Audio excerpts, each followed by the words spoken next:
Assalamualaikum warahmatullahi taala wabarakatuh. Apa khabar semua trader yang berada di Malaysia? Hari ini anda bersama saya Amar, market analyst anda di Torex Asia, 9 Februari 2026. Seperti biasa, kita akan membuat ulasan tentang beberapa instrumen dalam pasaran, apa yang berlaku kepada pasaran sepanjang minggu lepas, iaitu daripada 2 Februari sehingga 5 Februari 2026. Right. So seperti biasa, ulasan kita hari ini akan mengambil kira beberapa faktor, sentimen geopolitik, pergerakan pasaran dan juga beberapa faktor-faktor technical analysis yang mana mungkin akan memberi anda tambah nilai dari segi idea untuk anda letakkan di dalam strategi dagangan anda pada minggu ini. So, jangan lupa tonton video ini sehingga tamat. Okey, kita akan pergi pada instrumen pertama kita, iaitu dollar index. Sepanjang minggu lepas, US dollar index menunjukkan pergerakan yang agak berhati-hati. Pada awal minggu, USD masih menerima sokongan daripada sentimen global risk off, di mana kalau kita lihat pelabur lebih cenderung memegang aset selamat. Tambahan pula kalau kita lihat Federal Reserve masih lagi mengekalkan nada berhati-hati berkaitan pemotongan kadar faedah, dan ini membantu mengekalkan momentum kekuatan asas dolar itu sendiri. Okey.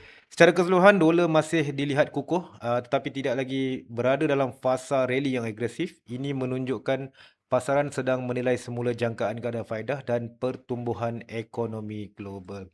Dari sudut technical analysis, apa yang kita boleh perhatikan, kita pergi pada time frame yang lebih besar. Okey. Ada beberapa faktor ataupun data yang menyebabkan USD mengukuh, antaranya kalau kita lihat pada minggu lepas, pengumuman calon untuk menggantikan Chairman Federal Reserve Jerome Powell, yang mana hasil daripada pengumuman tersebut memberi impak positif kepada mata wang USD itu sendiri, sekaligus memberi momentum kenaikan USD pada minggu lepas. Dan data pekerja yang dikeluarkan pada minggu lepas juga turut membantu mengukuhkan lagi pasaran dolar Amerika Syarikat. Okay, kalau daripada sudut technical analysis kita boleh perhatikan ini pada time frame D1, kita dapat lihat price sekarang sedang menghampiri masih lagi trend bearish, masih lagi berada dalam trend bearish, belum lagi ada satu pergerakan breakout yang berlaku. Tapi kita dapat lihat price sekarang sedang menghampiri kawasan trendline yang kita tandakan. Okay, kita cuba sharpkan dia. Okay.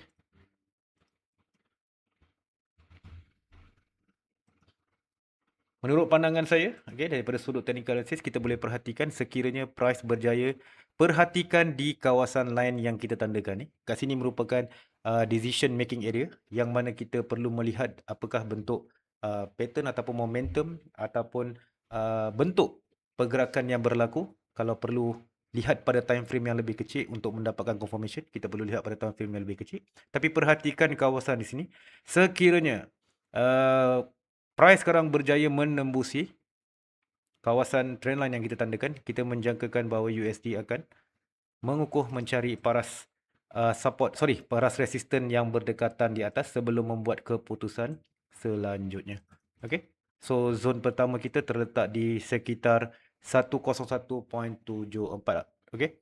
So perlu diingatkan, momentum minggu lepas data yang dikeluarkan oleh US itu sendiri banyak membantu, banyak data-data positif yang dikeluarkan. Kita menjangkakan bahawa minggu ini data-data yang bakal dikeluarkan pada hari Khamis dan hari Jumaat ini turut selari momentum kepada positif untuk membantu pergerakan dolar pada minggu ini. So saya menjangkakan bahawa akan berlaku satu pergerakan pertukaran trend yang mungkin akan berlaku kepada mata wang dolar itu sendiri. Itu sedikit sebanyak apa yang berlaku kepada mata wang dolar Amerika Syarikat.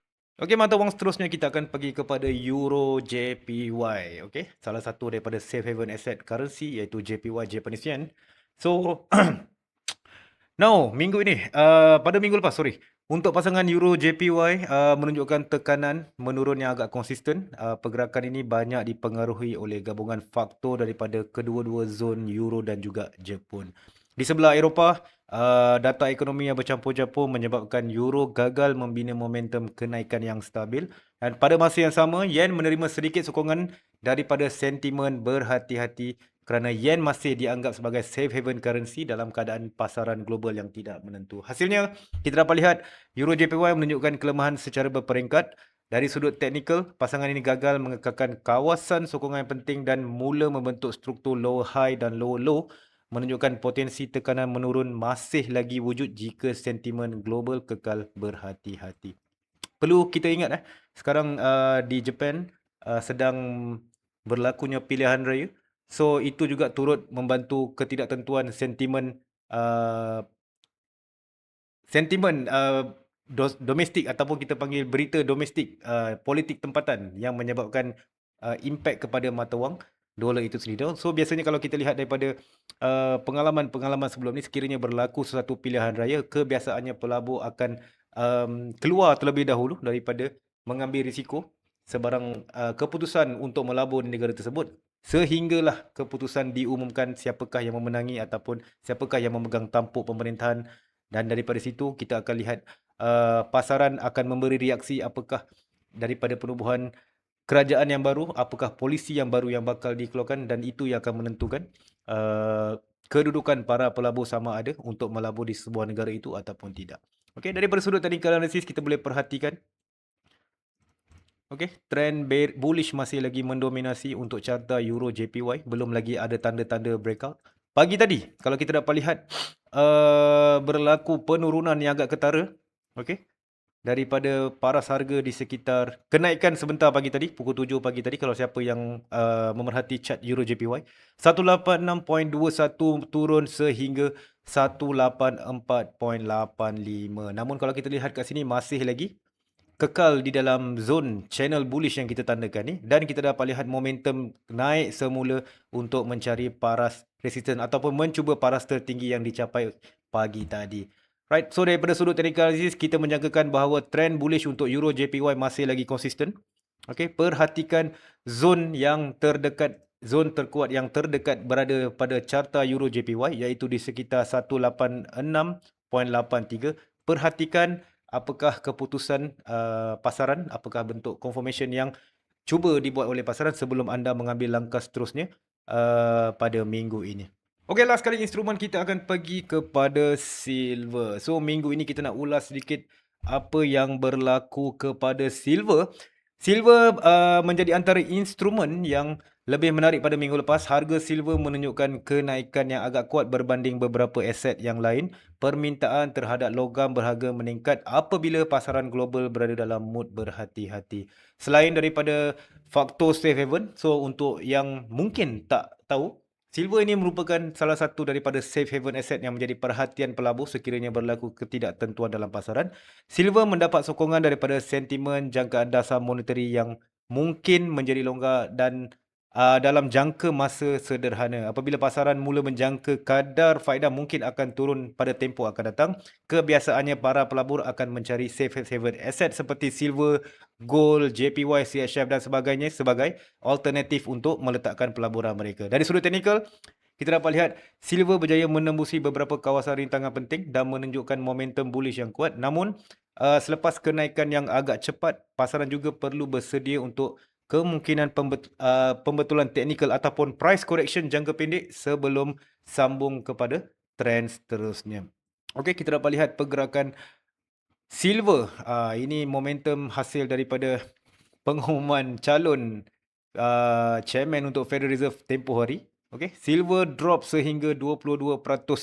Agak ketara selepas membuat kenaikan ataupun momentum kenaikan berturut-turut semenjak daripada kita ambil daripada Ogos 2025, dan akhirnya satu momentum bearish yang strong menyebabkan harga silver jatuh. Ini bukan impact pada silver saja, dia impact juga kepada gold untuk siapa yang kat sini trade dekat gold. Kita bagi pada time frame yang lebih kecil, apa yang kita boleh perhatikan kat sini. Kesan daripada penurunan hari itu, kita dapat lihat silver sedikit sebanyak masih lagi sedang cuba memanjat ataupun membuat momentum kenaikan bullish. Namun kita dapat perhatikan dekat sini ada beberapa faktor, ada beberapa rintangan yang perlu dilepasi terlebih dahulu. Secara overall saya bias kepada silver untuk pergi kepada momentum bullish pada minggu ini. Tapi apapun, perhatikan kepada zon resisten yang pertama yang seperti kita tandakan. Perhatikan reaksi pasaran yang berlaku di sini. Sekiranya berlaku rejection dekat sini, kita menjangkakan bahawa seperti yang kita sebutkan dalam analisa tadi, kemungkinan akan berlaku price correction untuk jangka pendek sebelum meneruskan momentum kenaikan. Tetapi sekiranya kalau anda perhatikan dekat sini, ianya berjaya menembusi paras resisten yang kita tandakan, saya menjangkakan silver akan mencuba kembali ke paras harga tertinggi yang pernah dicapai pada sebelum ini, iaitu di sekitar berapa ni?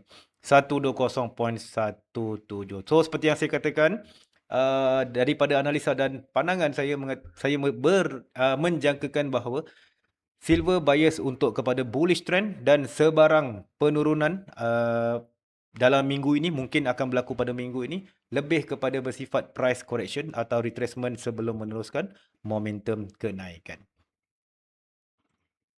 Okey, itu saja untuk hari ini. 3 instrumen telah pun kita ulas. Semoga ulasan hari ini sedikit sebanyak membantu anda merancang strategi dagangan anda pada minggu ini. Jangan lupa tonton ulasan kita pada minggu depan bagi mengulas kembali apa yang berlaku kepada minggu ini. Setiap hari Isnin, kita akan bawa ulasan-ulasan instrumen ataupun pasaran secara live di YouTube. Dan siapa yang belum lagi follow kita punya akaun YouTube kita, boleh follow Torex Asia, dan sebarang komen ataupun pertanyaan anda boleh tinggalkan sahaja di ruangan komen. InsyaAllah saya akan cuba untuk membalas satu persatu. Thank you so much pada yang menonton sehingga tamat. Kita jumpa lagi pada minggu depan. Assalamualaikum dan bye-bye.